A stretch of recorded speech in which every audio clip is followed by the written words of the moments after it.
Hello বন্ধুরা, তোমরা সবাই কেমন আছো? আশা করছি খুব ভালো আছো। জানো তো, আজ আমি তোমাদেরকে আমার জীবনে ঘটে যাওয়া একটা আনন্দের ঘটনা শেয়ার করতে চলেছি। হ্যাঁ, সেটা হলো এই ছবিতে তোমরা যে রোজটা দেখতে পাচ্ছ, সেটা আমি বড়মার মন্দির থেকে, বলতে পারো বড়মা আমাকে এই রোজটা দিয়েছে, এবং সেটা কিভাবে সেটাই আমি তোমাদেরকে রিভিল করতে চলেছি। তো আজ সকালবেলা ঘুম থেকে উঠে খুব মনে হচ্ছিল নৈহাটিতে যাই, বড়মার মন্দিরে বড়মাকে পুজো দিয়ে আসি, এবং সেখানে পুজো দিতে গিয়েই পুরোহিত আমাকে এই রোজটা দেয়। এবং সেটাকে বাড়ি আনার পর আমি ভাবি যে মায়ের পাশে, মায়ের ছবির পাশে সেটাকে আমি প্রিজার্ভ করব, এবং প্রিজার্ভ করার জন্য যখন আমি সেটার উপর রেজিন ইউজ করি, তো জিনিসটা একদমই নষ্ট হয়ে যায় এবং সেটা আমার ছবিটাকেও ড্যামেজ করে দেয়। ফলে সেটাকে আমি তুলে ফেলি।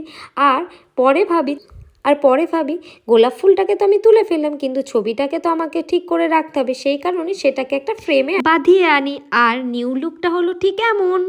আমার এই ছোট্ট কাজগুলো তোমাদের ভালো লাগলে চ্যানেলটাকে সাবস্ক্রাইব করতে ভুলো না কিন্তু, আর লাইক, কমেন্ট এবং শেয়ার করে দিও।